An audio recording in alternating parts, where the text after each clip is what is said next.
Hey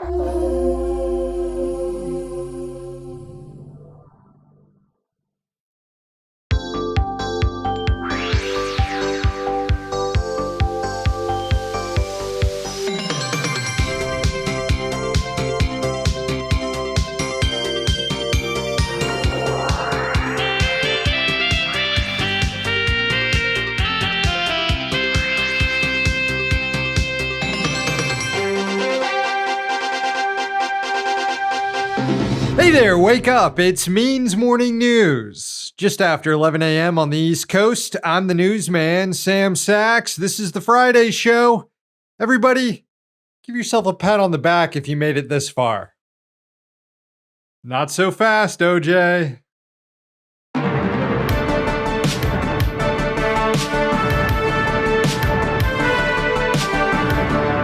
A number of Western countries are now taking steps to shield citizens from what could be a regional war in the Middle East, one that was triggered by Israel's assault on Gaza and reckless attack on an Iranian diplomatic outpost in Syria.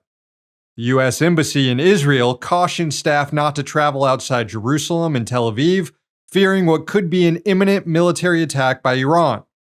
Iran's leader, Ayatollah Ali Khamenei, said this week that Israel, quote, must be punished, and it shall be. The Israeli airstrike against an Iranian consulate in Damascus earlier this month killed 7 people, including a top Iranian general. The UK Foreign Office and France each warned citizens against traveling to Israel, Iran, Lebanon, and the Palestinian territories, citing the possibility of an attack from Iran that could spark a larger conflict. And the German airliner Lufthansa has suspended flights into Tehran. For days now, U.S. intelligence sources have been saying that a retaliatory attack by Iran and its allies in the region is imminent. The latest report from the Wall Street Journal predicted an attack within 2 days, as soon as Friday, just today. Unlike Israel and the U.S., Iran has shown tremendous restraint in recent years to not take steps that could spark a wider war.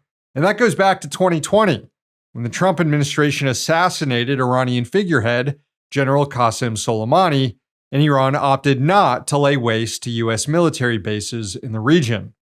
And here, too, it appears Iran is planning a response in a way to not escalate tensions.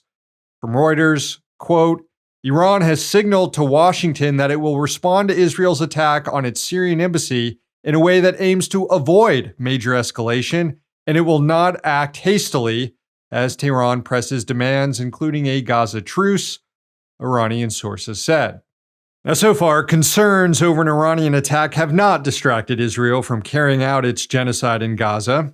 Dozens of Palestinians were killed overnight in attacks in Gaza and the West Bank, including Israeli airstrikes against the Nuseirat refugee camp, as the ethnic cleansing campaign now enters its 7th month.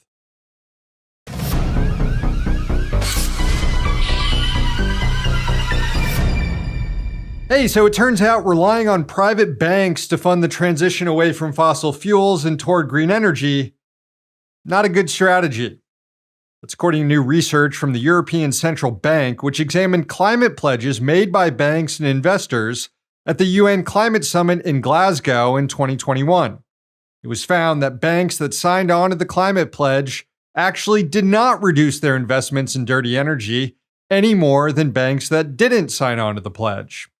Economists also found that the banks did not increase interest rates on loans to firms with high emissions, nor were companies that received loans more likely to decarbonize.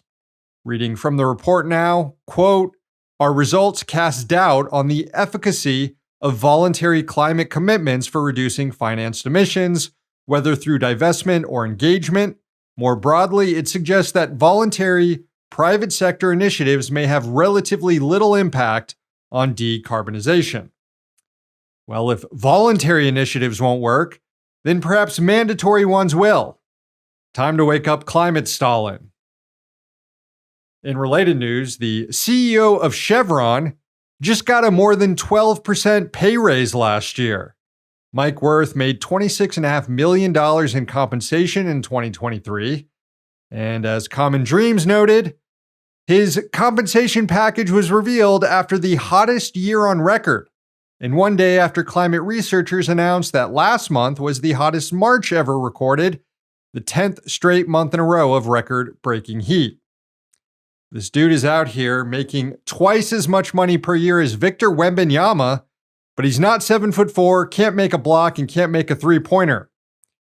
But I suppose he can turn a profit off the destruction of the planet. Something Wemby can't do, but that's because he's not a fucking monster.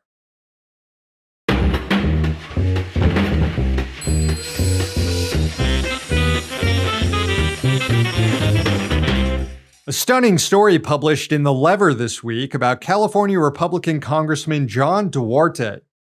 You see, there's this mythology in America that average citizens, when confronted with injustice or neglect in their communities, can run for higher office in hopes of changing it and improving the lives of their friends and neighbors back home. Heck, it's the promise of representative democracy. This story, however, is the opposite of that. Turns out Duarte, a business owner, ran for Congress to enrich himself and other business owners, especially ones who want to ruin the nation's water systems, for profit. The Lever detailed how before he was elected to Congress, Duarte was fined for dredging up a protected wetland. Duarte co-owned Duarte Nurseries at the time, one of the largest nurseries in the country with hundreds of employees. In fact, he still co-owns it. This all started in 2013 when Duarte received a cease and desist letter from the Army Corps of Engineers for plowing over and polluting wetlands that fed into the Sacramento River. Duarte was required to get a permit for the work, but he didn't. And after a lengthy battle, he was fined $1.1 million. Now, fast forward to 2024, and Duarte is a freshman member of Congress and working to advance a bill that will allow him and other polluters to dredge up a lot more wetlands. He co-sponsored legislation called the Creating Confidence in Clean Water Permitting Act, which actually passed out of the House last month and is now pending in the Senate. The bill chips away at the Clean Water Act, which has already been crippled by the Supreme Court, which ruled to narrow its scope last year. The bill reduced the statute of limitations on reviews of dredge and fill permits. That's the exact same issue that Duarte got in trouble with at his nursery. It also limits how courts can get involved in rescinding permits that are found to violate the law. It undercuts the EPA's power to stop polluters, and it reduces liability for companies that contaminate waterways. The Lever reported, quote, "If the scheme is successful, environmental groups say industrial polluters could more freely contaminate wetlands, rivers, and other waters, harming both the nation's water resources and the communities depending on them. It could also benefit the lawmaker spearheading the attack, since he still owns the farm where he was found to be destroying wetlands." It's probably why, as the Lever noted, quote, "Private interest groups have lined up behind Duarte's bill. The Independent Petroleum Association of America, a big oil lobbying group, and several natural gas industry groups have come out in support of the legislation. So have the Associated Builders and Contractors, a construction industry group, and the National Stone, Sand, and Gravel Association." Duarte's legislation will have a more difficult time passing the democratically controlled Senate. However, it's not an impossibility, because a coalition has emerged in the Senate of far-right Republicans and conservative Democrats who vote together to repeal federal regulations. Just this week, in fact, the Senate passed a bill that kills a new Federal Highway Administration rule aimed at reducing greenhouse gas emissions from vehicles that use the highway system. The vote was 53-47, with Democrats Sherrod Brown, John Tester, and Joe Manchin, and independent Kyrsten Sinema joining with Republicans to repeal the regulation.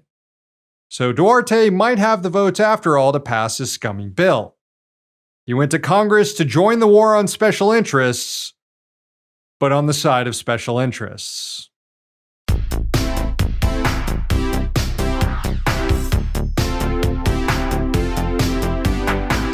Hey, it's Rich Dick Friday. How about that? As always, thanks for the nominations on social media. Arona leading the way, nominating all the damn landlords. Actually had 2 nominations for landlords this week. The Wolf nominated Japanese Prime Minister Fumio Kishida. I missed this, but apparently Kushida made a Star Trek reference as he was promoting U.S.-Japanese relations. As the Wolf noted, though, Earth would never be considered for admission to the Federation. It's true. It's true. Here's a nomination for Ron DeSantis for getting a bunch of laws passed that eviscerate labor protections for children and for workers dealing with excessive heat. And a nomination here for Hillary Clinton, who I'm guessing said something obnoxious and unhelpful again this week. Probably. Either way, she's always deserving. As are all the nominations this week, thank you again. But ultimately, this week's Rich Dick is Jesse Waters.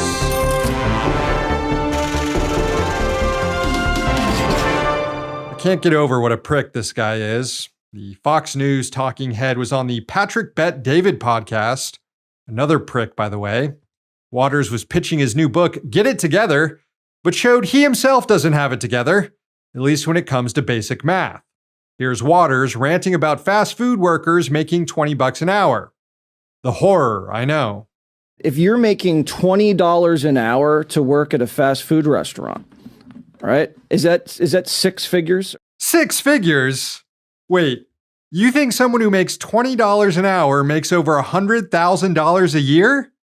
Bro, you aren't even close. You're not even in the same ballpark on that. Someone who makes $20 an hour and works 40 hours a week and 52 weeks out of the year is actually making just a little more than $40,000 a year, which in most cities is not enough to pay rent and support yourself. You're only off by $60,000 a year, Jesse. But go on, get to your point. No. 40 grand. 50 is just 2 exits and add a few zeros. Yeah. Okay, so $40K a year. Okay, full time. $40K a year. Yeah. So, and then if your husband or wife is also there, you're making $100,000 as a family. No, you're not. 40 times 2 is not 100. It's actually 80. So it would be $80,000 a year. I know that math can be hard, but we're still in the basic addition part here, Jesse. Come on. Anyway, again, get to your fucking point already. Both working at McDonald's? 80 grand. That is, okay, that's crazy. That is crazy because that job really doesn't require much. So it's inflating the entire, labor sector. Okay, I see now. This was all just a complaint that fast food workers, some of the lowest paid people in the country, are making too much money. Even though to make his point, Jesse had to initially lie about how much they make a year, then he had to double it for some reason, and then add another 20 grand to make his point more valid, even though it still isn't.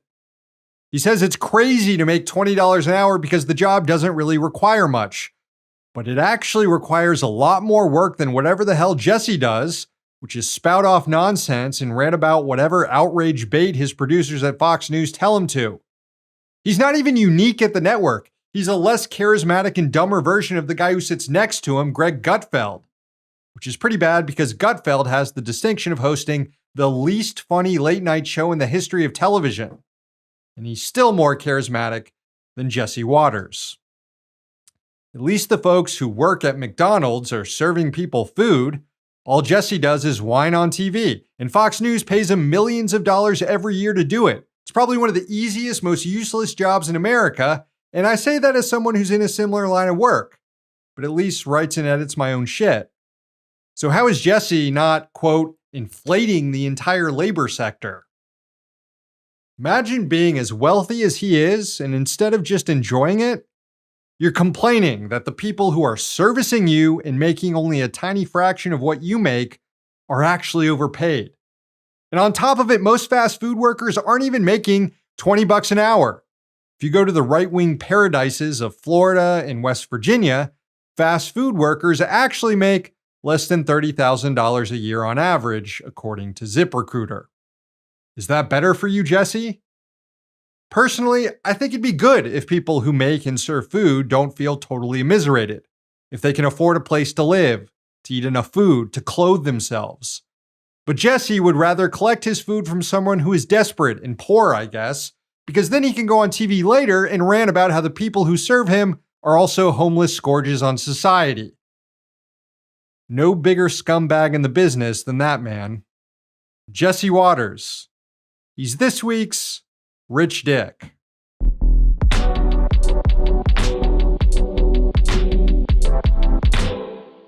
All right, friends, the show ends with a sunrise from the dang People's Republic of China. Wow. It was sent in by Spork somewhere in the Liaoning province. Enjoy.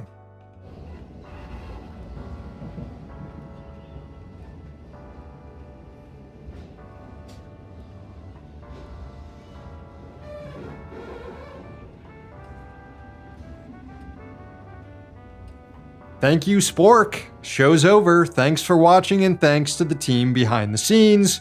Please sign up for Means TV, subscribe to our YouTube and podcast channels, and follow us on social media. One day capitalism will fall. Until then, we're going to be right here. See you next week.